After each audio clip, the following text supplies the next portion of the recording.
महाराष्ट्र के बीड जिले में एक मराठी सरपंच की यातनाएं देखकर निर्मम हत्या करने का मामला अभी चल ही रहा है कि महाराष्ट्र के जालना जिले में एक पिछड़े वर्ग के व्यक्ति को यातनाएं दिए जाने का मामला सामने आया है।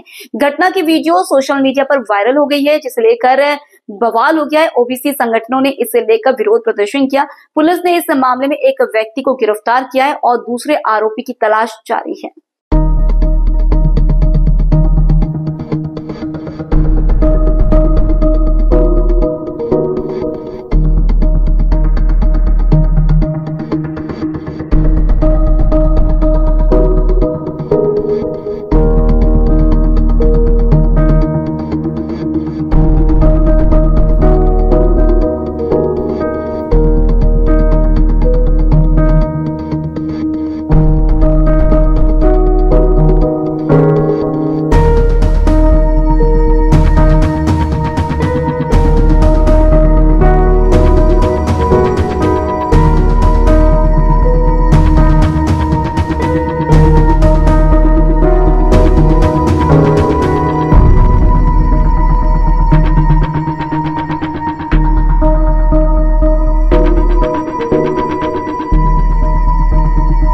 पुलिस ने इस मामले में सोमवार को एक आरोपी को गिरफ्तार किया। उसके भाई और दूसरे आरोपी की तलाश जारी है। पीड़ित से पिटाई की वीडियो सोशल मीडिया पर तूफान वायरल हो रहे हैं, जिसके बाद घटना को लेकर लोगों का गुस्सा भड़क गया। आपको बता दें कि महाराष्ट्र के बीड जिले में एक मराठी सरपंच की यातनाएं देकर निर्मम हत्या करने का मामला अभी भी ताजा है। वहीं महाराष्ट्र के जालना में एक पिछड़े वर्ग के व्यक्ति को यातनाएं दिए जाने का मामला सामने आया। घटना की वीडियो सोशल मीडिया पर वायरल हो गई, जिसे लेकर बवाल हो गया। पुलिस ने इस मामले में एक व्यक्ति को गिरफ्तार किया और दूसरे आरोपी की तलाश जारी है। घटना जालना के भोकरदन तहसील की है, जहां जानेफल गांव के रहने वाला पीड़ित व्यक्ति महाशिवरात्रि के अवसर पर मंदिर में दर्शन पूजन करने गया था। वहां दो आरोपी पहले से ही मौजूद थे। पीड़ित का दोनों के साथ पुराना विवाद था। मंदिर में भी दोनों पक्षों में विवाद हो गया और उसे बुरी तरह से पीटा और यातनाएं दी। पुलिस को दी शिकायत ने पीड़ित से बताया है कि आरोपी उसे जबरन मंदिर की रसोई में ले गए, जहां उसे निर्वस्त्र कर बुरी तरह से पीटा गया। आरोपियों ने पीड़ित को गर्म छड़ से दागा, जिससे उसके शरीर पर जगह जगह पर पिटाई के निशान बन गए। पीड़ित को पिटाई से गंभीर चोटें आई है, उसे अस्पताल में भर्ती कराया गया। शिवरात्रीच्या दिवशी नेमकं काय घडलं? नेमकं म्हणजे मी दर्शनाला गेलो दादा तिथं आमच्या मंदिरावर, तिथं वटकेश्वर महादेव मंदिर आहे, जागरूक महादेव मंदिर चौफुलीवर।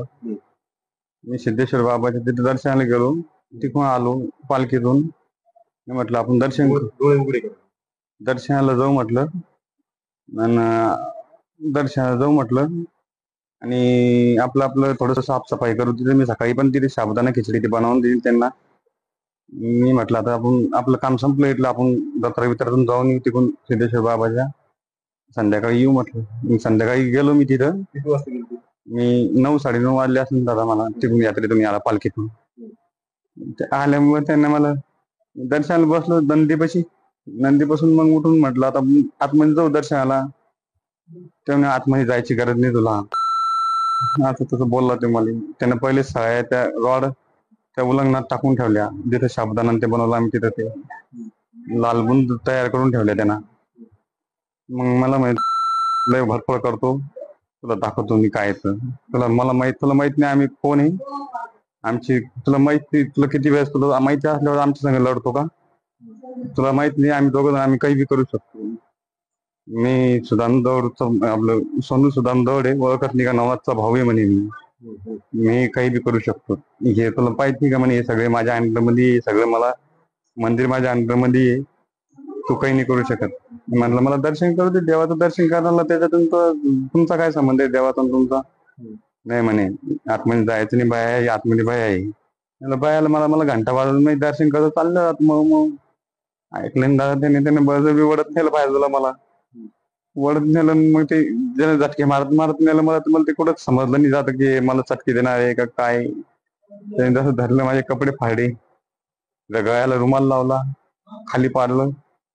मग ते काय मी तिने बोलायची आता हिंमत होते मग, पण मी पहिले बी त्यांच्या पाईपलाईन मुळे तसं गेलं प्रकरण घडलं होतं ना। मी थोडं घाबरलेच होतो, पण तेव्हा बी मला JCB मध्ये खाली काढून टाकतो म्हणे, तुला तुम्ही केले दादागिरी का? तू दादागिरी करतो माझ्यावर. म्हणलं भाऊ मी दादागिरी करणार, मी गरीब आहे. कोण तुम्हाला म्हटलं होतं जेसीबी खाली काढतो? सोनू दौड,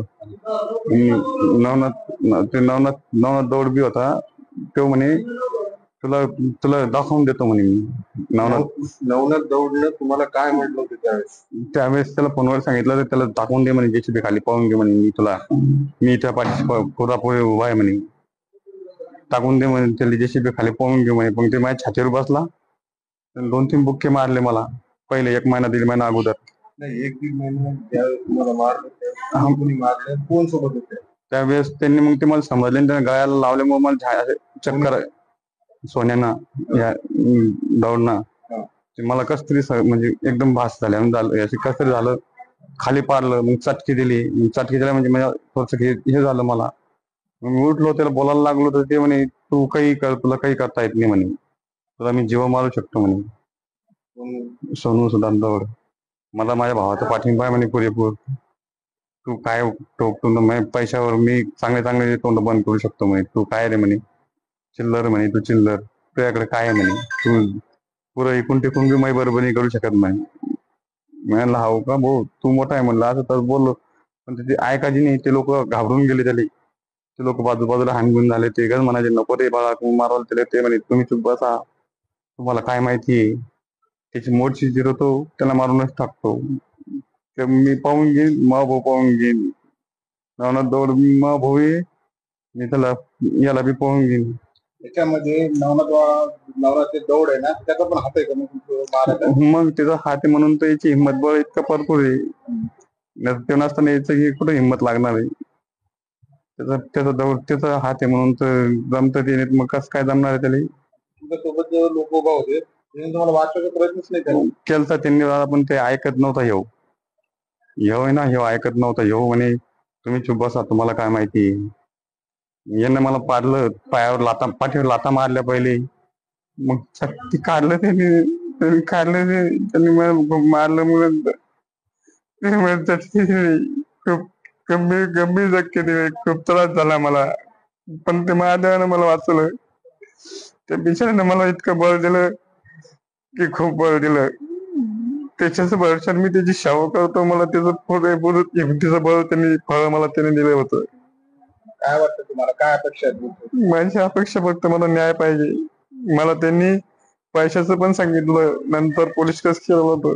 माझ्या फोनवर खूप स्वतः फोन केला नवनाथ दौडला, तुझे पोरं शिकवतो म्हणे 12 लोक, तुला फुकट शिक्षण देतो, तुला काय लागलं ते देतो, 1-1.5 लाख रुपये. म्हणलं भाऊ मला पैशाची गरज थोडी नाही, मी माझ्या घरचा गरीब म्हटलं. म्हणजे तू तक्रार देऊ नका असं म्हणते? हो, तुला काय लागतं मी देतो म्हणे, तुला पैसे लागले पैसे सगळं मी देतो म्हणे. तुम्हाला फोन करतोय का? हा, फोन केला त्यांनी मला. 2 पैसे दाखवतो का? हो. काय म्हणे? 1-2 लाख रुपये देतो म्हणे तुला, तू पोरं शिकवतो 12 लोक, तू फक्त कंप्लेंट वापस घे. म्हणलं मी घेऊ शकत नाही म्हणलं, माझे बंधू माझ्या संघ आहे म्हटलं. माझ्या बंधूने मला खूप साथ दिला म्हटलं. माझे समाज बांधव खूप, माझे समाज बांधव